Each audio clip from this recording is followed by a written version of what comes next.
Currently at my friend's house playing video games. Pro Gamer 14, welcome to YouTube.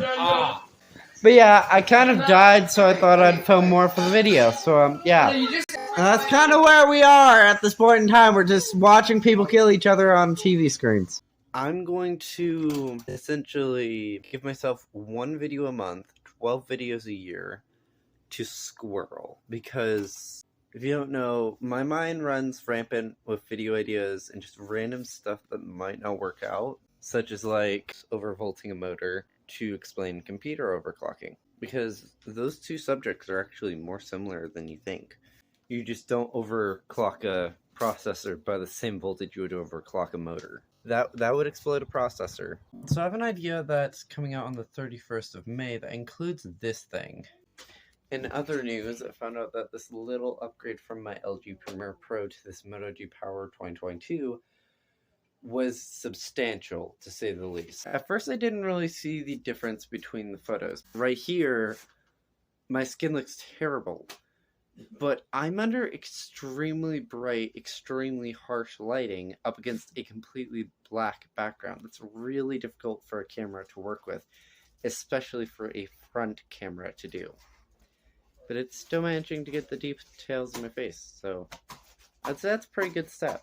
One of the harshest things I've found that you can put up against a phone is extremely bright lighting and something extremely detailed. Like this. This also helps test with color accuracy. And although it's much more red on camera than it should be, it's still really, really close. And the little bright spots here and in here, it's handling those beautifully. What if I throw in something a little bit more complicated? Something detailed.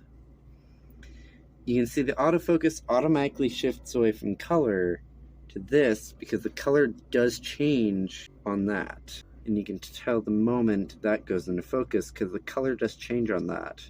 But the color still looks absolutely amazing. You can still read it just fine. And if I force it to transfer focus away, it does so pretty well. Also, I'm finding the time-lapse feature on this phone to be way more useful than you might think. As usually when I do a time-lapse, I just do a very long video and speed it up in editing.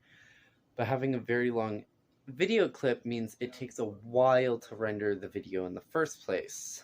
So instead of dealing with that hassle, I just use the time-lapse feature on this. I don't think I'll be doing a review of this phone. I highly suggest it to anyone who needs a first phone.